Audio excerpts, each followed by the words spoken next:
રાજુલાના કોવાયા ગામમાં સિંહના માનવ શિકાર મામલે રોજ નવા ખુલાસા થઈ રહ્યા છે. ઉત્તરાખંડના પ્રકાશચંદ નામના યુવકનો 4 દિવસ પહેલા સિંહે શિકાર કર્યો હતો.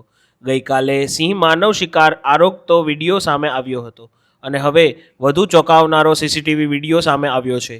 વિડીયોમાં એક શ્વાન મૃતકના શરીરનો એક ભાગ લઈને જતો જોવા મળી રહ્યો છે. આ દ્રશ્યો ગુજરાત પાવર પ્લાન્ટ કંપનીના કેમ્પસના કેમેરામાં કેદ થયા છે. ઘટનાએ સમગ્ર વિસ્તારમાં ચકચાર મચાવી દીધો છે. વન વિભાગ અને પોલીસે સીસીટીવીના આધારે તપાસ વધુ તેજ કરી છે. આ ઘટનાના પગલે અત્યાર સુધી 4 સિંહોને પાંજરે પૂરવામાં આવ્યા છે. આ મામલે એસીએફ ચાવડા શું કહી રહ્યા છે સાંભળો. રાજુલાના કેસની વાત કરીએ તો અમારી જે ઉપલબ્ધ માહિતી છે એ પ્રમાણે એના આગલા દિવસે પણ સિંહે મારણ કરેલા હતા.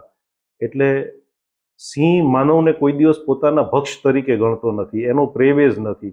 એટલે આ એક અસામાન્ય પ્રકારની ઘટના છે. આ કોઈ રૂટીન તરીકે આને ગણી શકાય નહીં કે સિંહ આદમખોર બની ગયા છે એવું આને પ્રતિપાદિત ન કરી શકાય. અત્યારે જે સિંહો ત્યાં સ્થળ ઉપર હતા તેને વન વિભાગ દ્વારા રેસ્ક્યુ કરી લેવામાં આવ્યા છે અને અમારા ઓબ્ઝર્વેશન હેઠળ છે. એમાં અમે ખાતરી કરીશું કે શું આ સિંહોનું આમાં કોઈ ઇન્વોલ્વમેન્ટ હતું કે કેમ. જી, સ્થાનિક લોકોને શું અપીલ કરશો? આવા સંદર્ભમાં લોકોએ શું કરવું જોઈએ? સ્થાનિક લોકો કીધું એમ કે વર્ષોથી સિંહની સાથે જ સહઅસ્તિત્વમાં રહેતા એવા છે, તો એમને ખબર જ છે શું કરવું શું ન કરવું. પણ જે લોકો બહારથી આ વિસ્તારમાં આવ્યા છે, જેના માટે સિંહ એક નવું પ્રાણી છે, વન વિભાગ પણ પોતાની રીતે જાગૃતિના કાર્યક્રમો કરતા રહે છે. પંચાયત તરફથી પણ આ જ પ્રકારનો સહયોગ મળે એવી વન વિભાગને અપેક્ષા છે.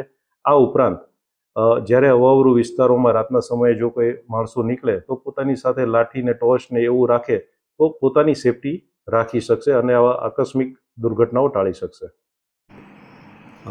છેલ્લા ટૂંકા સમયગાળા દરમિયાન જાફરાબાદ, રાજુલા અને મહુવામાં જે માનવ મૃત્યુની દુઃખદ ઘટનાઓ બની છે તેની ગંભીરતાને ધ્યાને લઈને જૂનાગઢ વન્યજીવ વર્તુળના વડા એવા CF શ્રી રામનતન લાલા સાહેબે સ્થળોની મુલાકાત લીધી છે, સ્ટાફને માર્ગદર્શન આપ્યું છે અને ભવિષ્યમાં આવી ઘટનાઓ ન બને એ બાબતે શું શું કરી શકાય અને શું શું પ્રોએક્ટિવ એપ્રોચીસ રહી શકે એ બાબતે વિગતવાર માહિતગાર કર્યા છે. અને અત્યારે પણ સાહેબના સીધા માર્ગદર્શન હેઠળ અમારી રેન્જ અને ટીમો કામ સતત કરી રહી છે. હવે સૌની નજર એ વાત પર છે કે આખરે શિકારી સિંહ કયો છે અને વન વિભાગ શું કાર્યવાહી કરે છે.